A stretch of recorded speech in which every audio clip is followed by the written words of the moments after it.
Bismillahirrahmanirrahim. Alhamdulillah. Wassalatu wassalamu ala Rasulillah Sayyidina Muhammad bin Abdullah wa ala alihi wa sahbihi wa man wala amma ba'du. Alhamdulillah. Kita melanjutkan kajian-kajian kitab Uqudul Lujain yang syarahnya disusun oleh Kiai Nawawi Al-Bantani rahimahumullahu ta'ala, dan kita masih di pembahasan tentang fasal kedua, ya, fasal tsani, pasal yang kedua yang membahas tentang masalah hukukuz zauj wa wajibah ala zaujah, hak-haknya suami yang wajib dipenuhi oleh istrinya. Dan ada hadis Nabi Muhammad SAW yang dikatakan oleh Imam Ali bin Abi Thalib karramallahu wajhah. Jadi Imam Ali bin Abi Thalib ini termasuk menantu sepupu dan menantu, ya, sepupu Nabi dan juga menantu Nabi. Beliau mengatakan, wa qala Ali karramallahu wajhah, dakhaltu 'ala an-nabiy sallallahu alaihi wasallam. Dakhaltu 'ala an-nabiy sallallahu alaihi wasallam, dan aku masuk kepada Nabi, jadi bertemu sama Nabi, masuk ke rumah. Kemudian ana wa Fatimah, aku bersama Siti Fatimah, putri Nabi Muhammad sallallahu alaihi wasallam. Datang masuk ke Kanjeng Nabi. Kemudian fawajadnahu, maka kami mendapati beliau menangis. Fawajadnahu yabki bukaan syadidan. Kami mendapati beliau menangis dengan sangat keras, maksudnya dengan sangat pilu gitu ya. Nangis yang sangat nangis gitu. Faqultu, maka aku mengatakan, kata Imam Ali, Fakultu kepada Nabi, fadaka abi wa ummi ya Rasulullah. Ini ungkapan. Ungkapan yang dimaksudkan adalah aku akan menebus engkau dengan ayahku dan ibuku, karena saking cintaku padamu melebihi cintaku pada kedua orang tuaku. Intinya itu ungkapan aja. Ya, itu ungkapan dalam bahasa Arab menunjukkan bagaimana aku akan berkorban untukmu karena engkau paling aku cintai. Intinya itu. Apa yang bisa saya lakukan? Apapun akan aku korbankan. Kenapa engkau menangis? Intinya itu kan. Fadaka abi wa ummi ya Rasulullah. Malladhi abkaka. Apa yang membuat engkau menangis, wahai Kanjeng Nabi? Kemudian Nabi bersabda, ya Ali, wahai Ali, lailata usriya bi ila samai, ketika aku diisrakan, ya. Isra itu perjalanan, Isra Mi'raj maksudnya kan. Kalau Isra itu perjalanan malam, Mi'raj itu perjalanan naik. Jadi peristiwa Isra Mi'raj itu kan perjalanan dari Mekah kemudian sampai ke Masjidil Aqsa, dan dari Masjidil Aqsa nyampe ke Sidratil Muntaha. Dan di situ Kanjeng Nabi kan melihat banyak hal. Ditunjukkan oleh Allah Subhanahu wa taala tentang bagaimana kehidupan surga, bagaimana kehidupan neraka dan lain sebagainya. Kemudian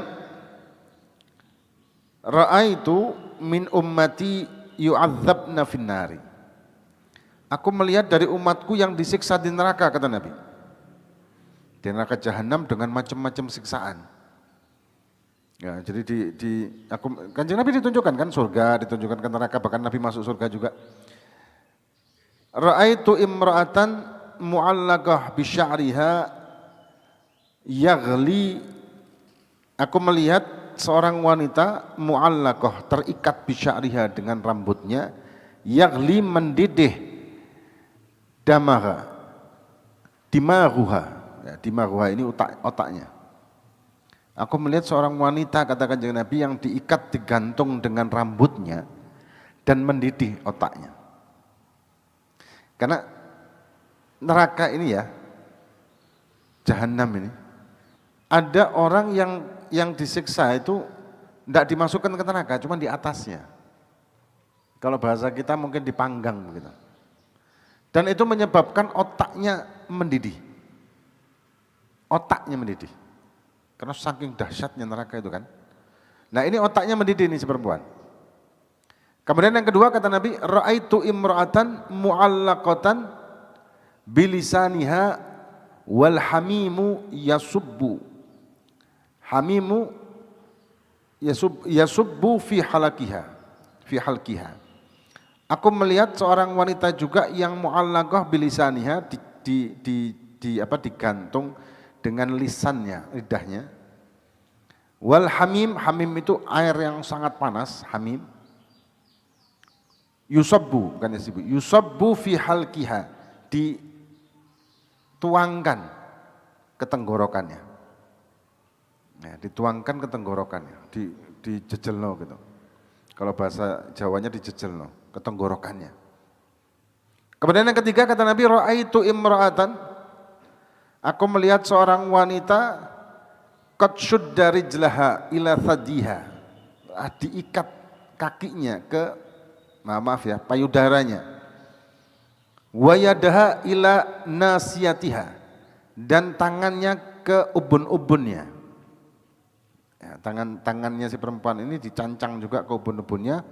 Wa qad sallatallahu 'alaihal hayati wal agariba.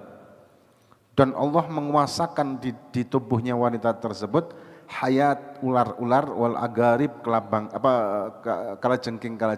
Agarib itu kalajengking.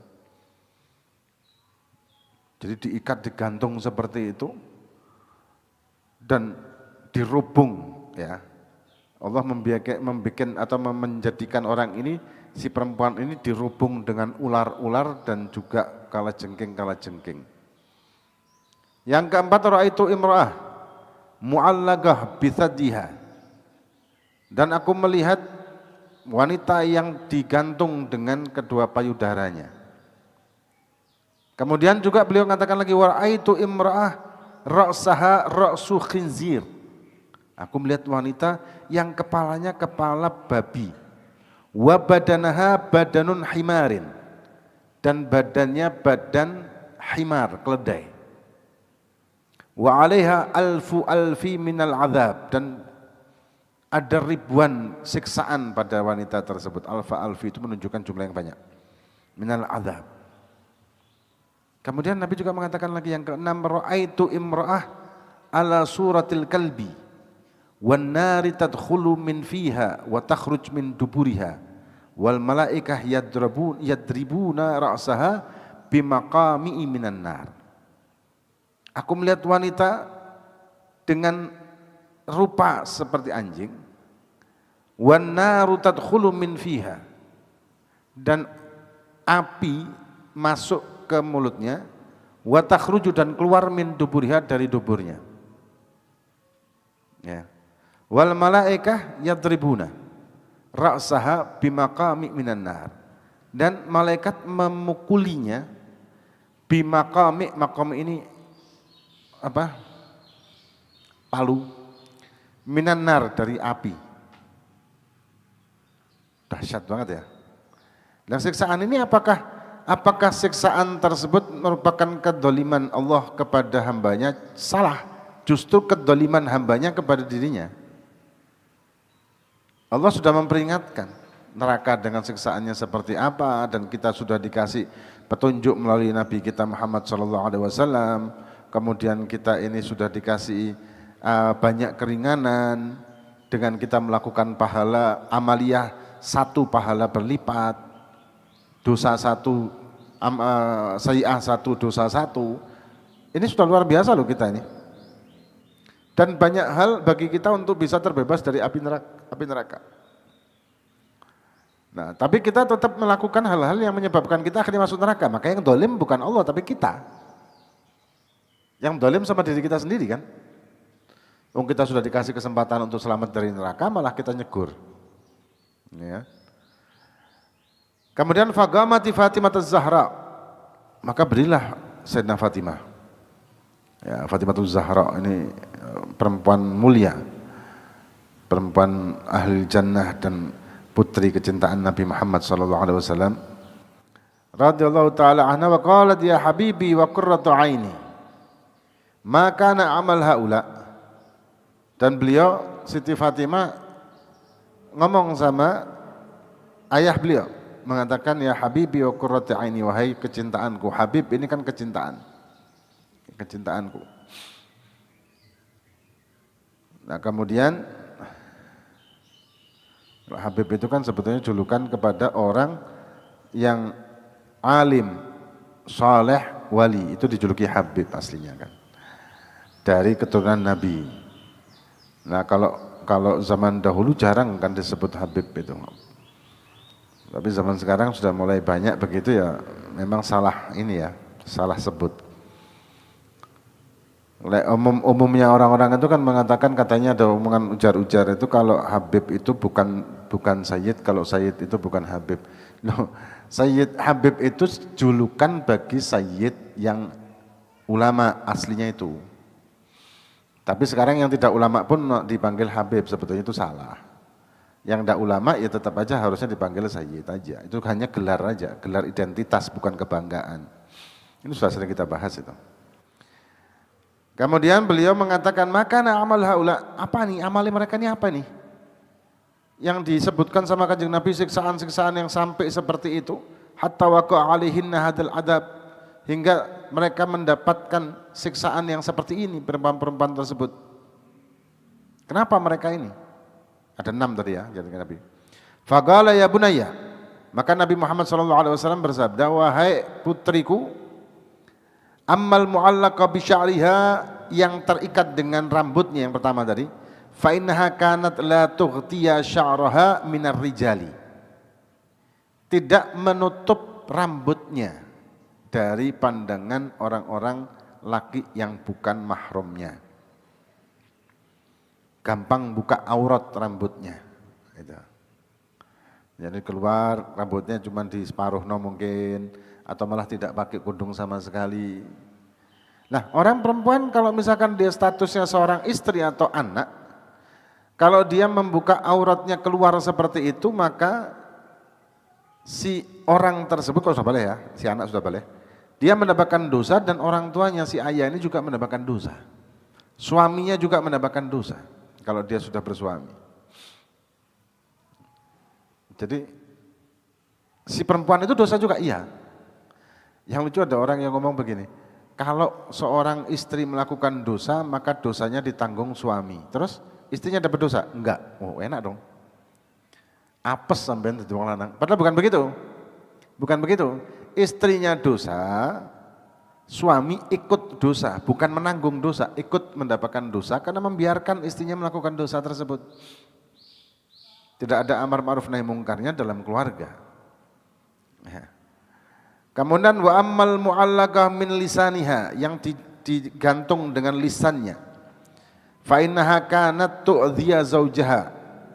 Mereka adalah yang menyakiti suaminya dengan lisannya, maksudnya. Dengan lisannya menyakiti suaminya, mencaci suaminya, ataupun suaminya bukan suami zalim ini ceritanya. Kan sudah pernah kita bahas sebelumnya. Suaminya misalkan ada omongan-omongan yang jelas di medsos mengatakan kalau seorang suami rumahnya masih ngontrak, maka suami tersebut merupakan suami yang gagal. Ini kata-kata yang sangat menyakitkan bagi seorang suami ketika dia memang tidak mampu. Jadi ketika suami itu tidak melakukan ini dan itu yang sesuai dengan keinginan si istri, dikatakan gagal. Padahal enggak seperti itu loh. Kegagalan suami adalah ketika dia tidak bisa mendidik istrinya untuk bersyariat yang benar. Itu aja. Bukan kegagalan suami adalah ketika dia tidak bisa membelikan rumah istrinya, tidak bisa membelikan mobil istrinya, motor istrinya, jam tangan istrinya, tas merek-merek branded istrinya, skincare sing regane sak motor. Bukan begitu. Atau yang setiap malam dikei kembang, tahu apa? Kembang apa? Kayak kembang setaman. Apa? Kembang apa namanya itu? Kembang, kan biasanya begitu, orang perempuan itu kalau dikasih kembang itu senang loh. Coba sampai misalkan kembang apa jengi? Tutup mawar. Sing gawe nyekar-nyekar gitu. Kembang kenongo. Sampeyan kena bojone, kira-kira seneng napa mboten? Mergo bojone ngamuk, sampeyan kira kalau aku kuntilanak sampeyan kayak begini. Intinya ketika seorang istri menuntut hal-hal yang sebetulnya di luar kewajiban secara syar'i, ini bisa masuk ke sini loh tuh. Bisa masuk ke dalam hal ini. Ya, jadi ketika menyakiti suaminya, sedangkan suaminya sebetulnya bukanlah suami yang zalim, tapi menyakitinya dengan mengomelinya, dengan mencacinya apalagi. Na'udzubillah. Kemudian kata Nabi Muhammad SAW, wa ammal mu'allaqa bithadiyaiha fa innaha kanat tutiya firasa zaujaha. Yang diikat dengan maaf kedua payudaranya tadi adalah orang yang tu'ti'u firasa zaujiha, itu yang maksudnya adalah dia main dengan laki lain, selingkuh. Wa ammal lati, lah ini yang selingkuh itu juga masalah selingkuh itu bisa juga dengan online sebetulnya. Bukan cuma offline ya, online juga. Wa ammal lati syudda rijlaha ila tadjiha wa yadha ila nasiyatiha, yang diikat kedua kakinya ke payudaranya dan kedua tangannya ke ubun-ubunnya, waqad sallallahu alaiha al-haya wal agarib, dan Allah memberikan ular-ular dan kalajengking fa innaha kanat la taghtasilu minal janabati wal haidi wastahzi'u bis shalah, yang tidak mandi dari junub dan haid gak kelematus ngoten, sedangkan dia waktunya salat, tasdahzi'u bis shalah, tastahzi itu meremehkan salat. Ya, mereka makan sobat sudah suci nih. Wes suci tapi gak ndang mandi wajib untuk dia bisa sholat, malah dia ngenteng nanti atau ngenteng ngeremehkan sholat. Maka seperti itulah siksaannya. Wa mallati ra'saha wa mallati ra'suha ra'su khinzir, yang kepalanya kepala babi, wa badanuha badanun himarin, dan badannya badan keledai. Fa innaha kanat nammamah kadzdzabah, yang wajahnya wajah babi, badannya badan keledai, adalah yang suka namimah, adu domba, dan kadzdzabah, pembohong kepada suami apalagi, atau suka goro kepada yang lain, dan suka adu domba, dan tidak suka dengan rumah tangga orang lain baik-baik aja. Walaupun alasannya untuk menolong. Ini banyak terjadi loh kasus ngeten niku. Manas-manasi rumah tangga orang lain. Padahal kadang-kadang ya tidak, misalkan ya, si perempuan, ada orang misalkan mendapatkan berita.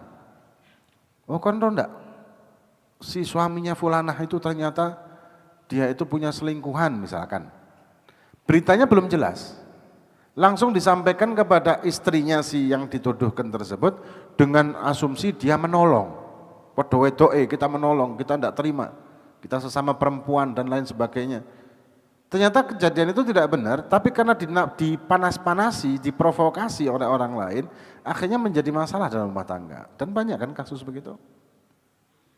Banyak. Bahkan ada juga masalah yang tempo hari. Ada seorang ulama yang dia menikah lagi, kemudian yang sering tampil di TV beberapa tahun yang lalu. Kemudian banyak ibu-ibu itu yang memborbardir si istri keduanya dengan seolah-olah istri pertama itu terdolimi. Dan kemudian menyampaikan kepada istri pertama sampai itu terdolimi, bla bla bla, terus kemudian manas-manasi, akhirnya kan terjadi perceraian dengan istri yang pertama, kemudian walaupun rujuk lagi. Seperti ini nih. Kadang-kadang orang itu menganggap bahwa saya menolong. Saya enggak terima sesama wanita disakiti, bla bla bla, padahal bukan disakiti. Nah ini maksudnya ke sini nanti. Namamah ini. suka mengadu domba. Mungkin dia menganggap, oh saya bukan mengadu domba ini, terus saya memperjuangkan hak wanita. Memperjuangkan apanya? Hah? Dia tidak terima kenapa? Ya kalau misalkan ada orang perempuan istri itu ditandani sampai golong koming gak karuan, sampai cuklek kabeh awake, lah itu kita bela. Ya kan? Itu kita bela. Itu kedoliman. Iya, kedoliman. Tapi kadang-kadang bukan hal itu yang menjadikan orang ini suka namimah, suka ngadu domba, suka memprovokasi rumah tangga orang, bukan seperti itu. Ya masalah-masalah tadi Anda ceritakan. Nah, ini nanti di neraka seperti itu kondisinya orang ini. Kadzabah juga, kadzabah itu pembohong. Suka bohong sama orang, suka bohong sama suaminya, suka.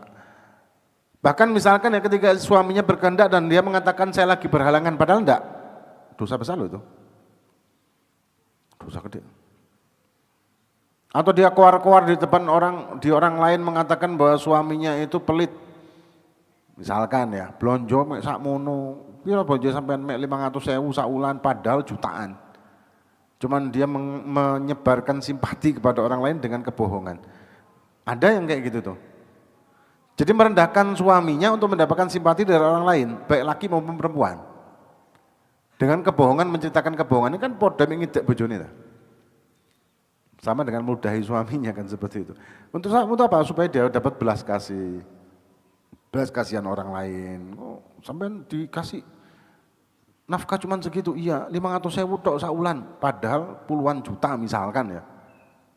Nah ini kan auzubillah, wes di nomor rekening sampean tak transfer. Ada begitu tuh ada ternyata. Hah? Lah kalau memang benar-benar dikasih 500.000 sebulan ya kebangetan. Mangan opo 500.000 sebulan? Bisa makan 500.000. Makan godong.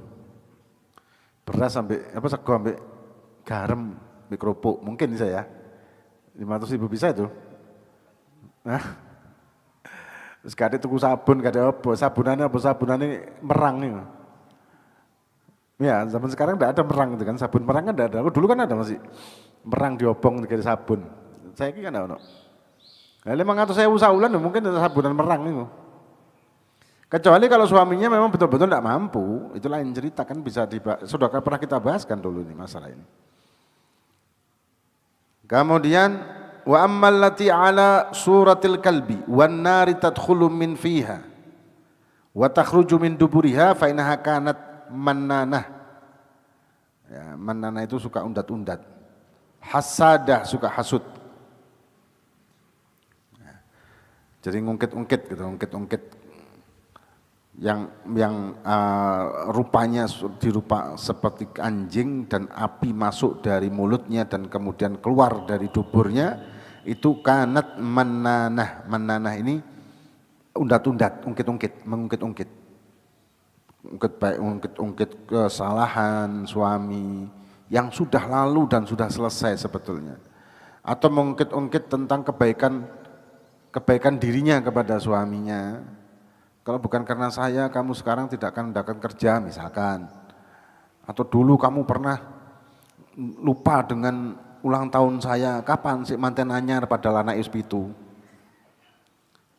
Manten anyar berarti anak ispitu pirang puluh tahun nih enggak. Kadang begitu ya.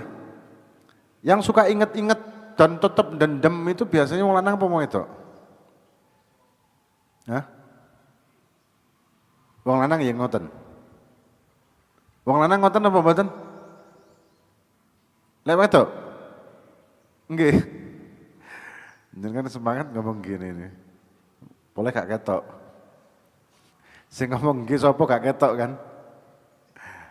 Nah ini suka ungkit-ungkit seperti itu, naudzubillah. Apa yang dilakukan oleh sang suami ketika selesai minta maaf, saling memaafkan, selesailah. Selesai sudah. Yang lalu biarlah berlalu, kan ada pepatah mengatakan begitu. Yang lalu biarlah berlalu, sudah selesai. Sudah minta maaf, sudah. Bukan terus diungkit-ungkit kesalahan. Kadang-kadang ada seorang suami ini diungkit kesalahan yang dia lupa. Kamu dulu tuh begini, kamu memang bukan begitu. Bingung suami ini, ambek pelongo, loh aku iki salah apa? Sampeyan iku salah. Lah nggih kula niki salah napa? Wah salah ngene. Loh, kapan aku ngono? Dan dhisik 20 tahun yang lalu ternyata.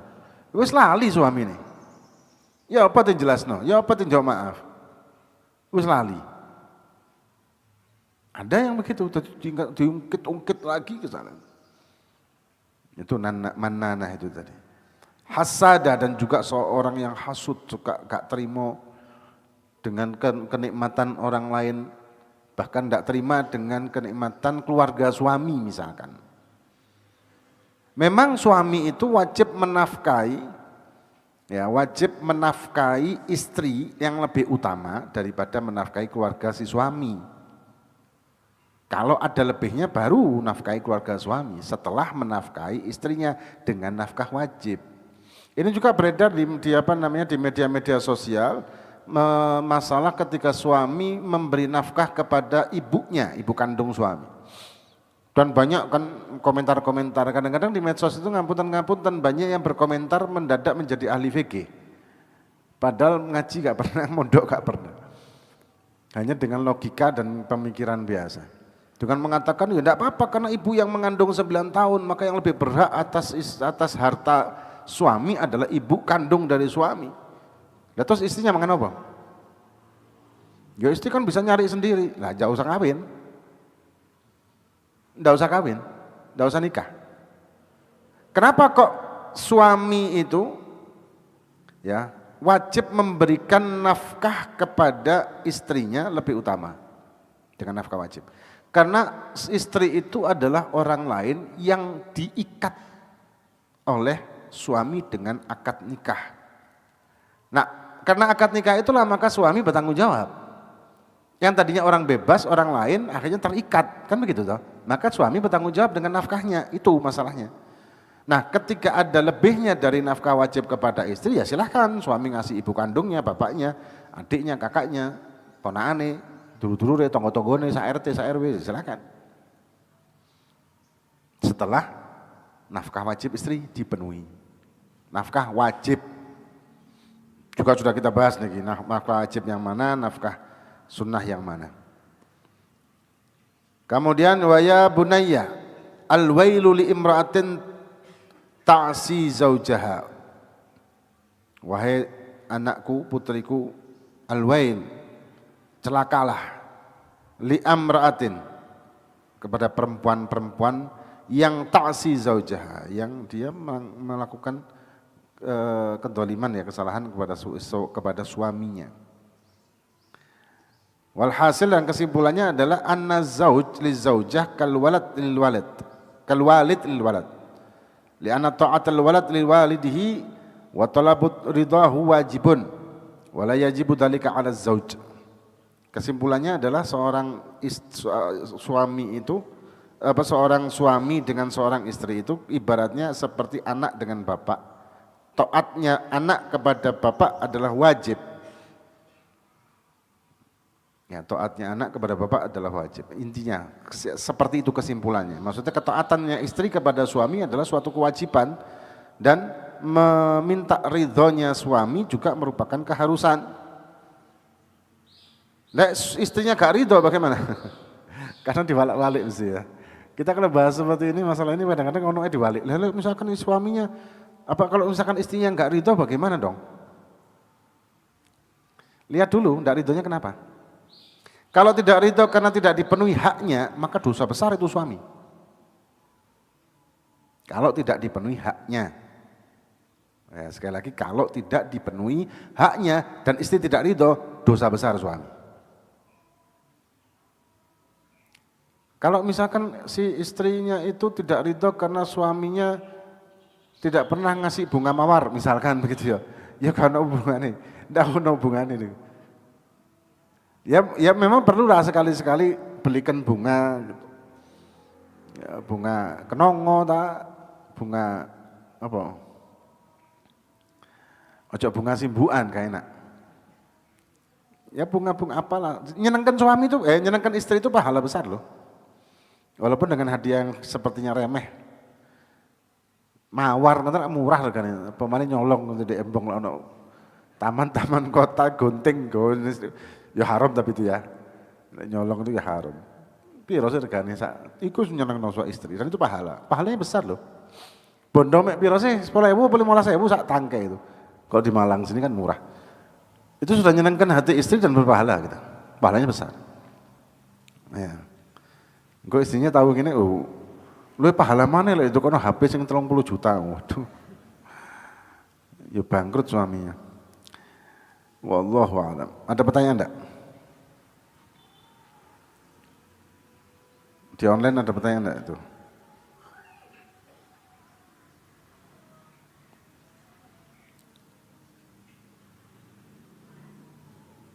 Hah?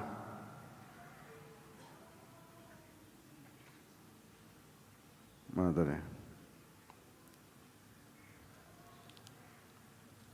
Yang di live ada, siapa ya?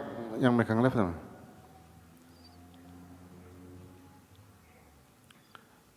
Ini orang enggak jelas ya.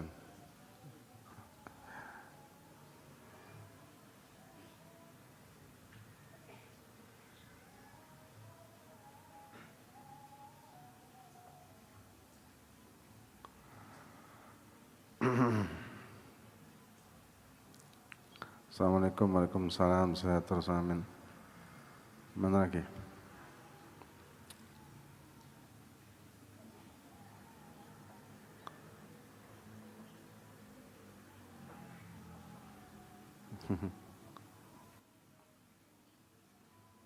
Kalau ridho Allah terletak pada ridho suami, lantas bagaimana jika seorang istri suka mengatur? Kalau suaminya ridho diatur oleh istrinya ya gak apa-apa sih ya. Cuman yang menjadi masalah si suami ini tidak suka diatur tapi dipaksa diatur.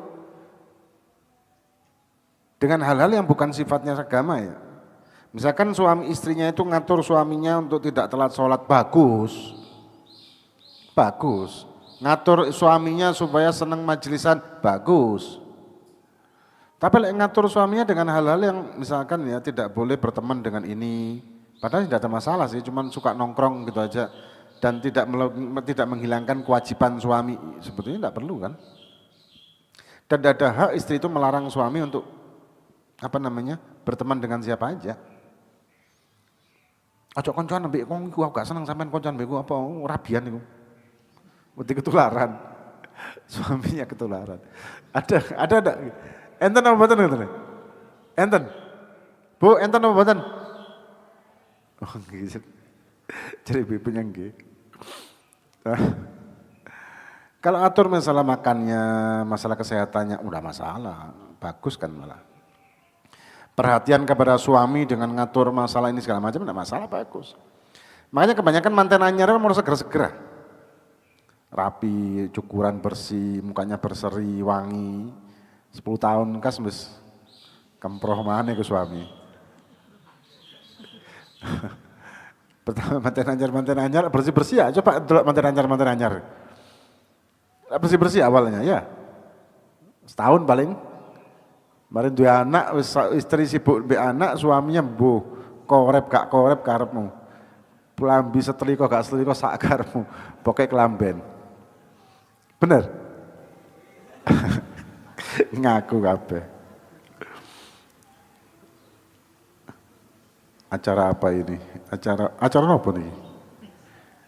Sepi ya bebmu, sepi kan wong jin kabeh.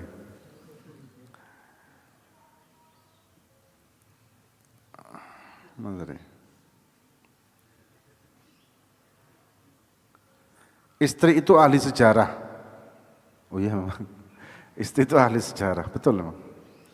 Usoiling gitu ya, subhanallah ya. Ilingan. Jadi puluhan tahun yang lalu ngoten seiling kabeh.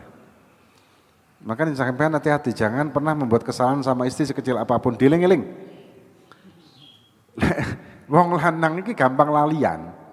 Makanya repot, gampang lalian tuh repot ketika diungkit kesalahan yang lama, suami dadi plonga-plongo bingung, opo yo? Dhisik sampean pernah ngomong ini, kapan yo? Dan dhisik waktune lahir anak yang pertama padahal anak itu pitusan. Berarti puluhan tahun. Bingung. Banyak tuh kasus begitu. Suami merasa gak pernah ngomong, istri yakin pernah ngomong. Memang mungkin ya pernah ngomong tapi selali. konteksnya apa, dalam rangka apa ngomongnya, dan tidak ada pembelaan juga kan akhirnya, lali boleh. Makanya sampai kalau apa-apa kau catat tenang, jika lali.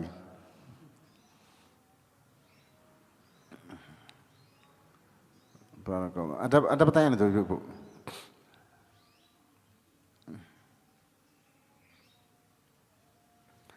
Hukumnya rokok itu haram apa enggak? Wajib jawab. Rokok itu secara pendapat ulama itu kan sekarang ini di mutaakhir ya, beda pendapat dengan dulu. Ada namanya kitab Tarsyih Murtasyidin. Itu di situ ada bahkan 5 ahkam dukhon itu, at-tumbak. Ada yang mengatakan dukhon, ada yang mengatakan tumbak. Ada yang mengatakan beda antara tumbak dengan dukhon. Kalau bahasa apa kan sijaroh kalau bahasa sekarang. Nah itu sekarang ini ada 2 pendapat aja, yaitu memakruhkan dan mengharamkan. Ada yang mengharamkannya, ada yang memakruhkannya. Kita memiliki makruh KB modelnya. Ahli hisab KB.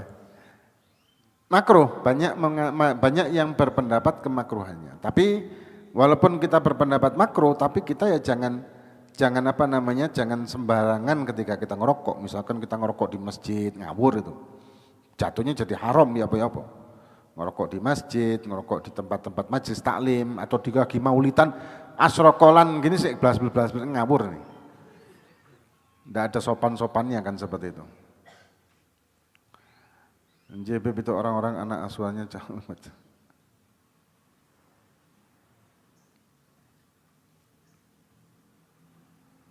Waduh, Masya Allah lagi. Mbak Tari namanya perempuan. Kita enggak ngaji soalnya enggak takut neraka.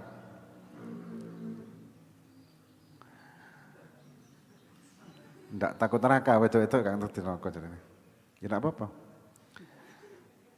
Ya terserah, kalau enggak takut neraka ya silakan masuk. Lah kok repot. Lah kalau di neraka nggih mau enggak melebet. Coba balik soalnya. Bagaimana hukumnya mertua selalu ikut campur urusan rumah tangga anak? Sebetulnya tidak ada hak ya. Orang tua itu tidak bisa ikut campur urusan hak anak, rumah tangga si anak karena sudah dilepaskan, anak perempuannya dia ya, sudah dilepaskan kepada suami, haknya suami. Orang tua, baik orang tua istri atau suami, itu bisa ikut campur urusan pernikahan rumah tangga anak ketika diminta. Mereka berdua untuk mungkin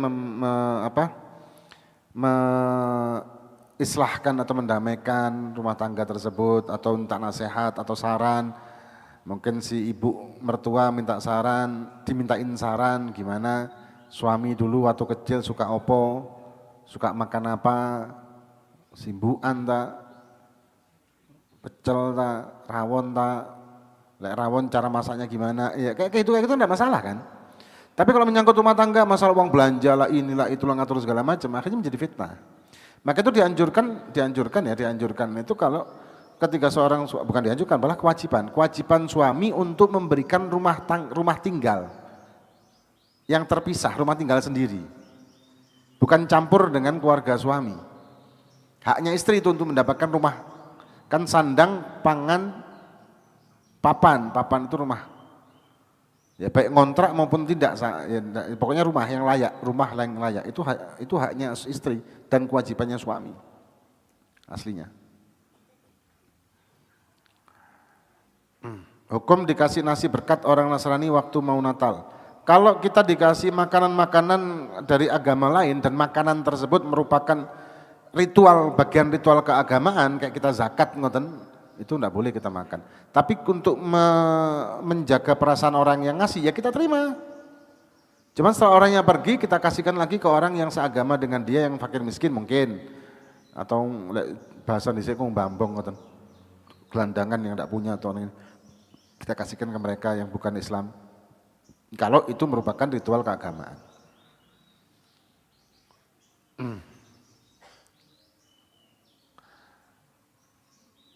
Ini kemudian ada pertanyaan lagi, bagaimana hukumnya suami tidak menafkahi zahir istrinya? Nah, nafkah dalam arti hubungan itu dalam mazhab Syafi'i, kewajiban suami itu minimal adalah 1 kali seumur hidup. Kewajiban loh ini. Itu mazhab Syafi'i secara mu'tamad. Ya, misalkan ya mungkin ya gimana ya, kalau itu masalah rumah tangga sih ya mungkin maaf ya ngampung-ngampung suami dingin kan ya ngetono.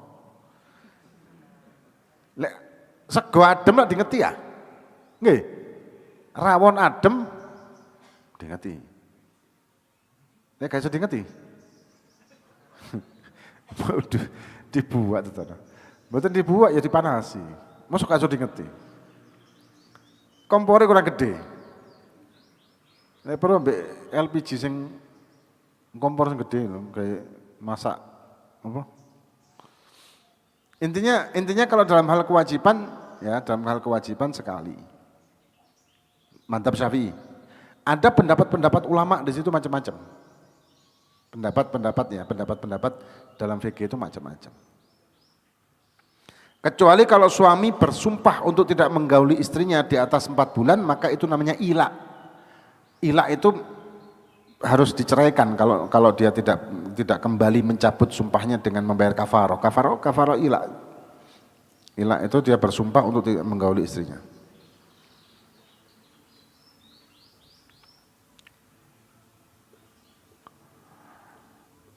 Ada lagi mau nanya?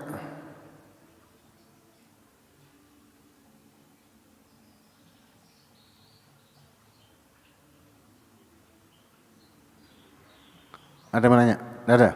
Sampun. Wallahu a'lam bishawab. Fatihah binallah fakina fid din wa hadikum sarham man asafana sallallahu alaihi wasallam.